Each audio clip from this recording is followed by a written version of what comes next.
Alright, what's going on YouTube? Welcome back to another video. I'm in the process of doing a coilover swap on my car, and I figured, while I'm doing, well, I'm actually making a video on it, but I figured while I'm doing that, I will make a video to put kind of in front of the video that I'm making, and that is the all-time question of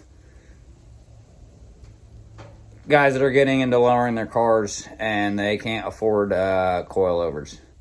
So let's go ahead and get into this. Now let's say that you're looking at coilovers, you don't got a whole lot of a budget to mess with, and you're on good old eBay.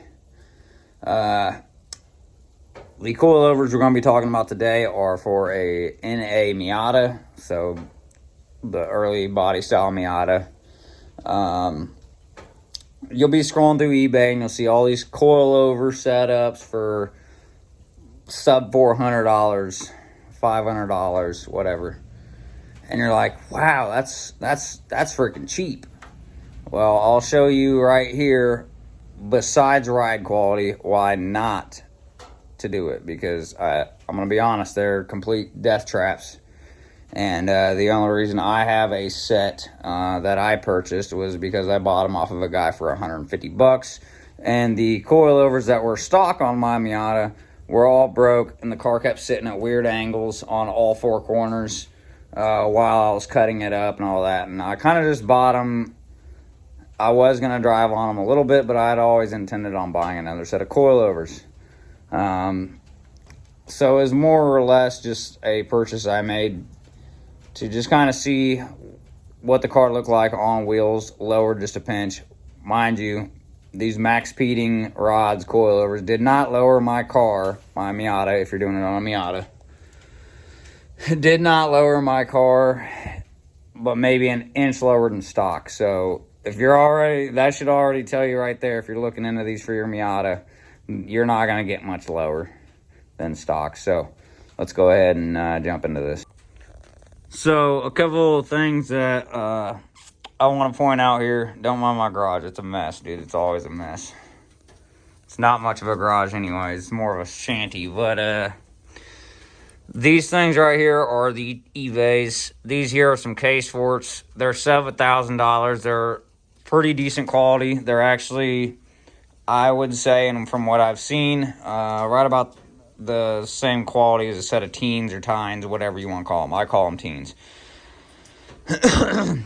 Now, this is a rear coilover, and this is actually a front. These rears are already in the car. I just haven't gotten around to swapping the front ones of those out for these fronts here.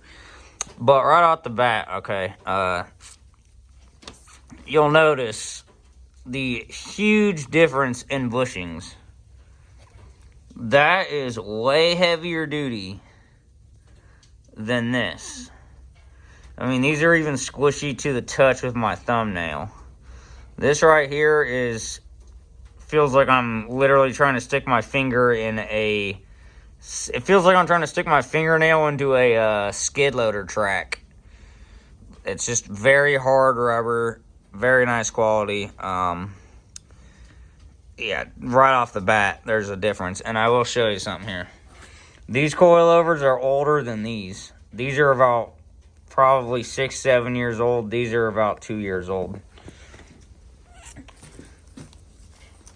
Other than them being unrealistically heavy, let's see if I can get back into the light just right. Hold on. You can literally see through where the bushing's at, and that is because the bushing has actually shrunk from weight being on it. These things are death traps. Now, for the other part of this, you see how much so there's so much more surface area right here touching on these, mounting them to this bottom piece here. And then you come over to this one, and it's very minute. But that's not even the scary part. They actually don't even weld. There's a booger of weld there, and then you can literally see no weld. And then there's a booger of weld on this end. Same thing on the other side. No weld. So the only thing holding this lower piece onto this is this thin-ass metal here, welded to a little nipple, essentially. And it's not even welded all the way around. That's pretty trash.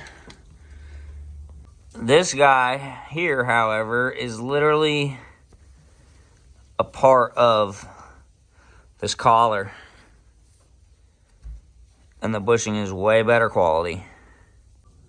Now, the so-called dampening that they give you on these eBays, you'll only be able to turn this thing the first 2 weeks of owning them.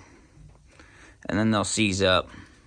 This set right here, I actually have to get new ones. That'll pull out of there, but I just left it in there. That way I can match up the end that goes in there. I'm pretty sure BC's adjustments will fit these.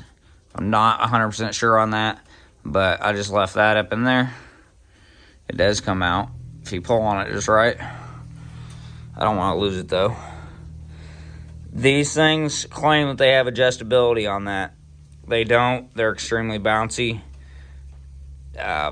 It would feel like a blown out set of struts on, you know, your daily driver car when you're driving down the road on this.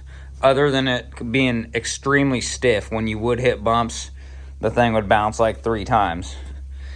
You push down on these, even though these are 7 years old and new to me, the car goes down once and comes right back up to ride height. That's what you want. That's how you know it's a good set of coilovers. No, they are not the best. The top hats, you don't really notice a difference touching them, and I'm sure that's with most. I do feel like this does feel better, but you still don't really notice much of a difference. And then just the way they are shaped is going to be different too. They are both just as thick, I believe. The eBays actually might even be, no, they're about the same, yeah. The rubber dampeners in here, these ones are wore out. A couple of them are split. These are already split. This one I actually shoved down on there. I think this is the only one that ain't split. These are already split on all the other ones around. And remember I said these coilovers aren't that old compared to those. I would expect those ones to be a little wore out. But even the material on those is just way softer and more pliable than these. Overall, I would say, just because it sounds like a good deal does not mean it is a good deal. And you don't want your car riding like ass when you're going to, take your girl out to go get ice cream. Because then you end up with ice cream all over your seats. I'm joking, that's not the thing. But no, seriously, them things are honestly death traps. I don't think that'd be a very good idea, money-wise, to buy those when you can just wait a couple extra weeks for the pay and just go pick yourself up a set of teens or even them K-Sports. I think they're pretty good coilovers, so super excited to fully fill them out. But from what I've gathered already, and even before my wheels were off of my car, I was shoving down on the back end of the car before and after, and it's just a huge difference. Totally worth it. Take my word for it. Hopefully, and I mean, this applies for everybody. I've had multiple sets of eBay coilovers on prior cars.